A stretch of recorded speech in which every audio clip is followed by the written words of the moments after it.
Hello everyone, and welcome back to Solasta Crown of the Magister for Session 1 in our new Cataclysmic Ironman mode campaign. If you want a little more detail on the rules or a minor introduction to our heroes here, Session 0 is somewhere you can find it, probably linked down there in the description below. Otherwise, let's begin.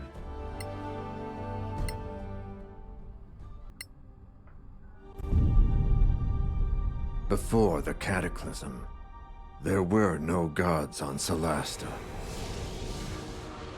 No humans either.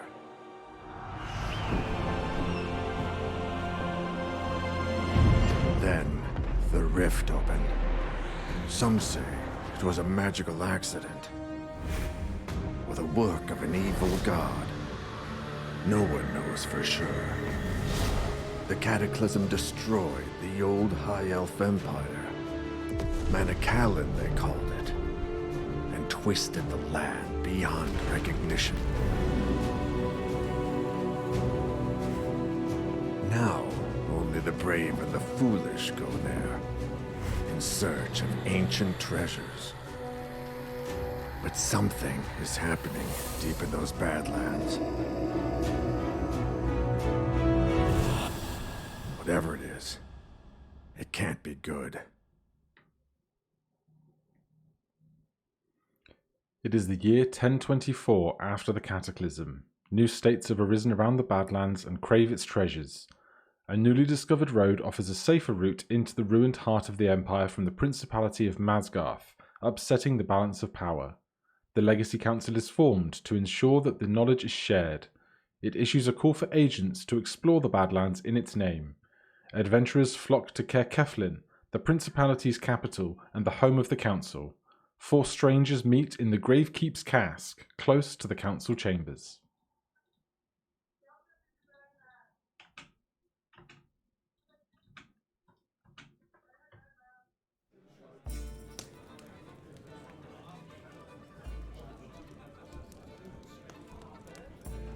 This beer tastes like donkey piss.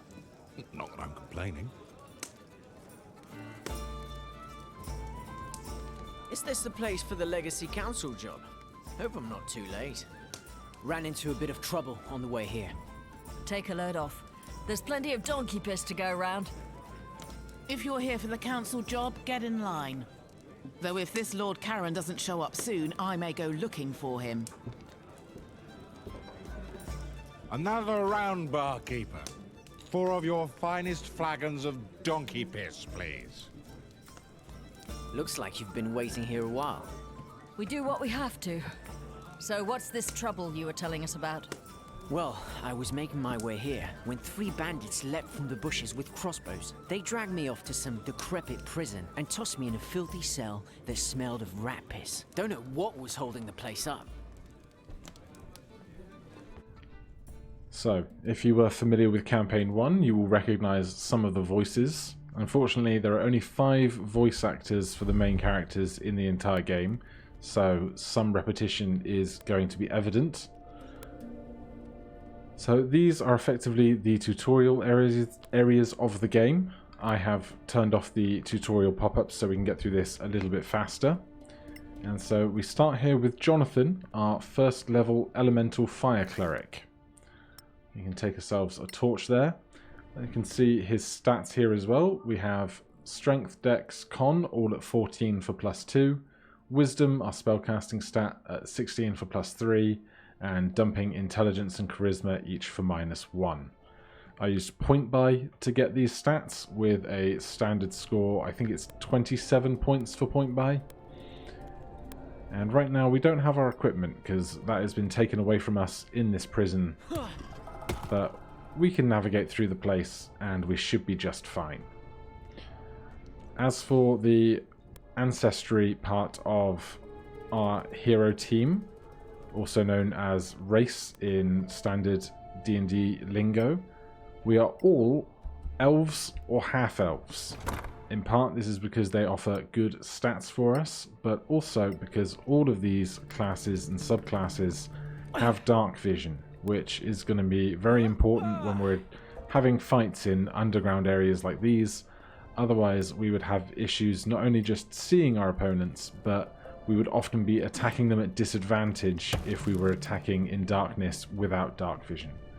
So that's the decision to avoid humans and halflings, and then dwarves didn't particularly offer anything that our heroes needed for stats and the like.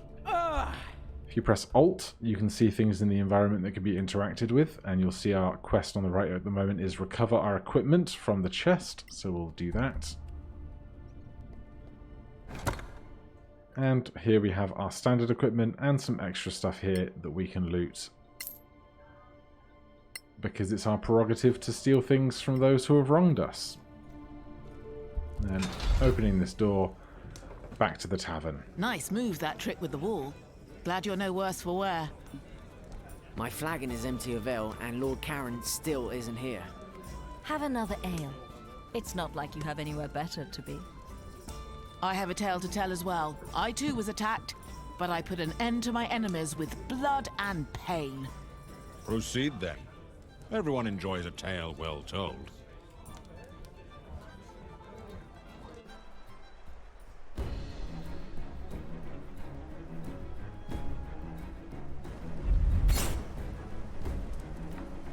There's our initiative roll.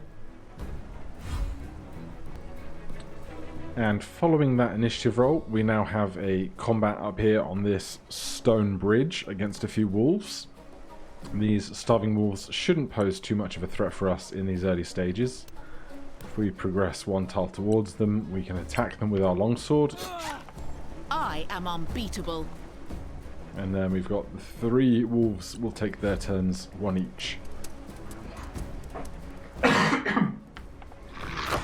Excuse me, my beverage has gone down the wrong hole, because after a lifetime of consuming beverages, still can't do it right. One thing that they do teach you in this tutorial is that we have the shove option here. We can push away or knock something prone, and so if we push this wolf away from us 1 tile, we say bye-bye wolf. Then we can end our turn. They will both go again. They are attacking with advantage because they have pack tactics, which means that they are within 1 tile of one another. That means they both get advantage on any attacks against us. But the tutorial is kind in keeping us alive.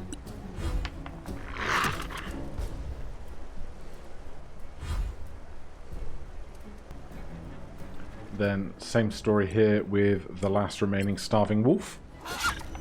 Run while you can. And then we'll be running across this bridge.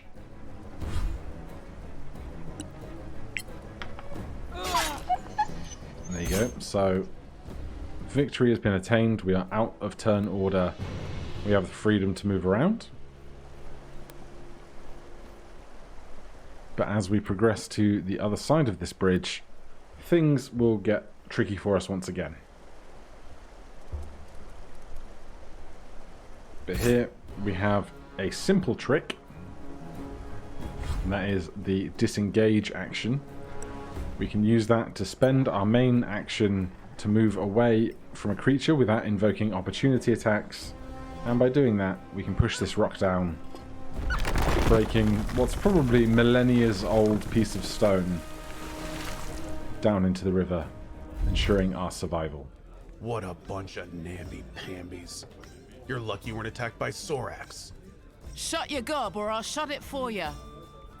The Badlands are thick with them, shape-shifting bastards. Go easy on him. He's just a harmless old drunk. Probably saw lizard folk or dragonborn or something. You think I don't know the difference? All those spines on their backs, those jaws. You've never seen anything like it. Not lizard folk, not troglodyte, not dragonborn, I'm telling you. No one believes in Sorax anymore. Except the Church of Einar, of course. There's a Sorak under every bed if you believe them. Easy now. Don't mock people for their faith. Read them books. Sorax are masters of deception, infiltration. Anyone here could be a Sorak. You'd never know. Oh, come on. You'll see. So anyway, Sorax might be legend, But orcs are quite real, and not just in the Badlands. I stumbled across a secret settlement right here in the Principality. What? I was dragging my weary ass up the hills west of here, and decided to leave the road to look for a shortcut. It was a beautiful day. Blue skies, birds singing. I watched one take wing, and fell right into a bloody hole. Yeah, that'll happen if you don't watch the road. Hurt like hell. So this is Sarah, our level 1 wizard. She does have dark vision, but we are required to get our candlelight here and light these torches to progress. Light, my friend. And light is going to be a very important part of strategy to come.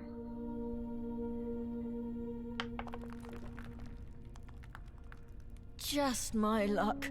Falling right into an orc hideout. Yeah, these things will happen. Let's put that candle away. Can sneak in the darkness. And if we run up to this edge here... There they are. Head down, or I'm next on the menu.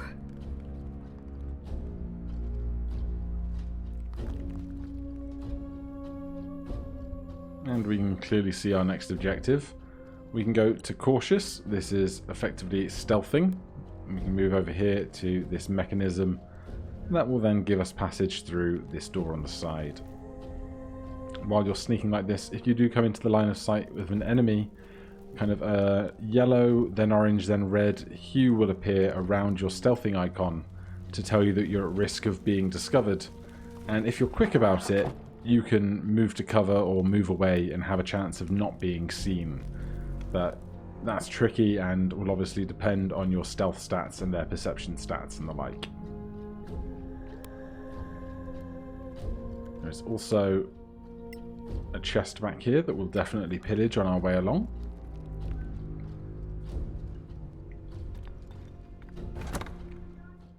So, potion and food, arrows, and an extra torch. So we can come behind here. Oh, no. We can come behind here, do some hop, skip, and jumping over these stones.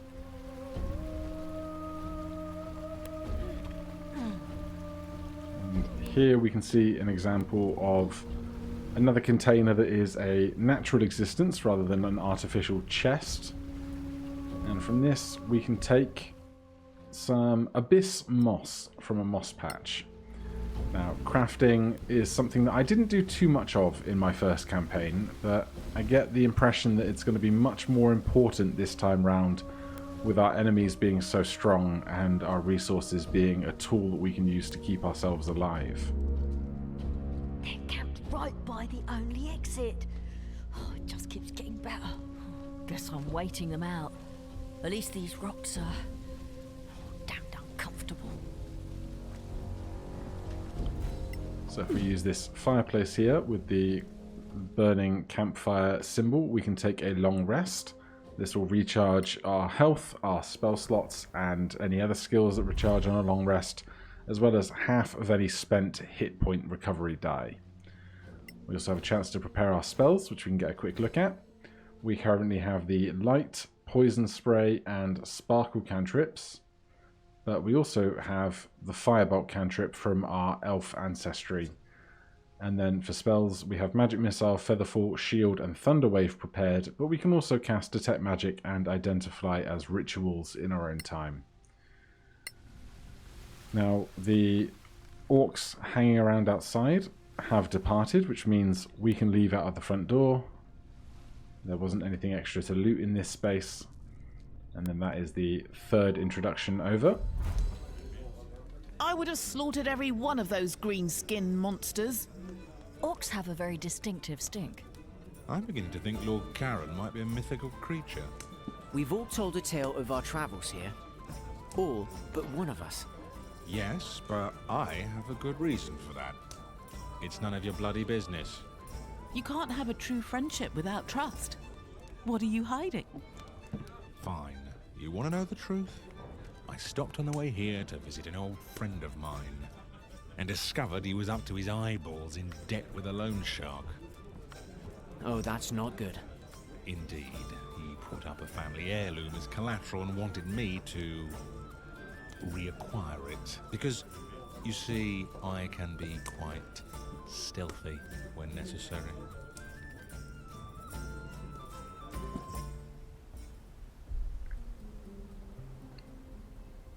There he is, hiding in the shadows with his silky new voice. This being the only voice we didn't have on a character in our previous campaign. So this is our rogue, Scrooge McStabby. We've seen some tracks here, so we can go cautious. And there's a container here that we can steal from if we need to. And for that we get a Thieves' Tools. We had one in our inventory already, thanks to our history as a rogue. Always thoughtful. But if you were playing 4 characters that did not include a rogue, then you may not have had that tool, which you will need going through this last part of the tutorial. So there you saw this guard just get a little peek at me as I moved through, but not enough to break my cover. I don't think you can get seen if you're being cautious in most of the map here, as long as you're not walking right up in front of somebody's nose. We do a Thieves' Tools check there with a +7 thanks to our expertise. And then over there there's some bandit quartermasters and the like. So we'll just come behind this wall. That way we won't be seen as we make our way through to the back part of this map.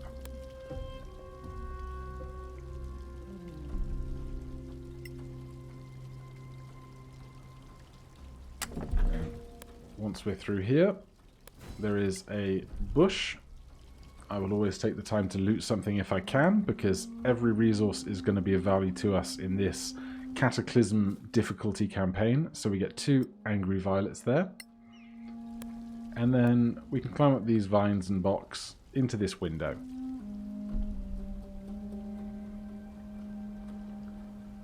Now, as we are stealthing, if any traps were to be here, they would become apparent to us as we move through.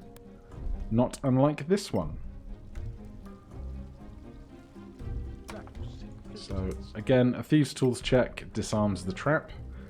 There's no separate trap disarm kit and lockpick kit in this game. It all comes under Thieves' Tools. And we can see this chest, also trapped.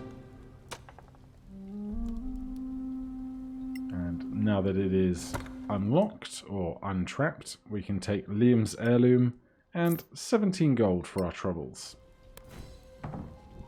And now we just need to escape from the fort. But what's this outside? You filthy crook! You? What? You're drunk. Get out of here before I kill you. Think you scare me? Not anymore. A grave mistake. Liam, what are you doing here? I told you I'd take care of it. And here we are in initiative. Liam's up first, but he can't hit anything for the life of him, which is indeed true because he would die if we weren't here to rescue him. But from up here, in our current hidden state, we can switch to our ranged weapon and we can make a sneak attack against this lone shark. So not only will we be attacking with advantage, so we'll roll 2 d20s and take the better of the 2, but if we hit our foe, we will also do sneak attack damage, which means we get to roll an extra d6 to our damage roll. And because we crit, we actually roll 2 extra d6 because all the damage die are doubled. So we have now been perceived. Liam gets hit. Liam fails to strike back. And so we were perceived, we are no longer hidden. However, when we attack now, we are still going to benefit from sneak attack because our foe is within 1 tile of a conscious enemy of it. So our foe is within 1 tile of our ally. And we roll double the dice. It did not roll the sneak attack dice there because the regular damage was enough to kill them. Are you 4 here to see Lord Karen? Who's asking? Depends on who's asking. Well, if you're here for Lord Karen of the Legacy Council, that would be me. So you're real then? So you're not a mythical creature after all? Unlike, say, a sober adventurer? Might we ask a bit more about this quest of yours, sir, if you please? Well, I suppose it's better if you know what you're doing. What do you want to know? What's the Legacy Council? We hear this is a mission for the Council, but what is it exactly? Dear Mareike, you don't know? I'll try to make it simple, but you know, politics. The Council includes representatives of the most powerful and influential organizations in the Eastern Kingdoms. It was created to lead a joint effort to explore the Badlands. Alright, I think we got enough of a grip on that. I think we know enough now. Thank you. And so we're all good. We should go, don't you think? Very well. Come, gather your things. You're late for your swearing in. Whose fault is that?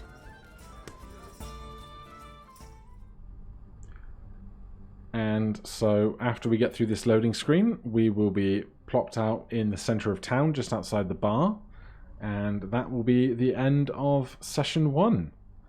Fortunately, nobody managed to die in the tutorial, which is always a great sign, because every time that we die on Ironman mode, we're going to have to go through it all again. And so I'm hoping that either we die immediately, learn a big lesson, and reroll characters, or we don't die until at least, like, I don't know, session 40 or 50 or something. And I was going to keep talking all the way through this loading screen, but apparently it wants to be a really long loading screen today, so I'll just cut out whatever's left. And here we are. So here's our party, all strong and ready. We need to go and meet Karen at the Legacy Council, but we will do that next time. Thank you ever so much for watching. If you're excited about the new series, please do let me know down below. If you have anything that you would like me to aspire to with like goals or subquests or anything else, put them in the comments and I'll see what I can do. Otherwise, I will see you tomorrow for session 2. Cheers.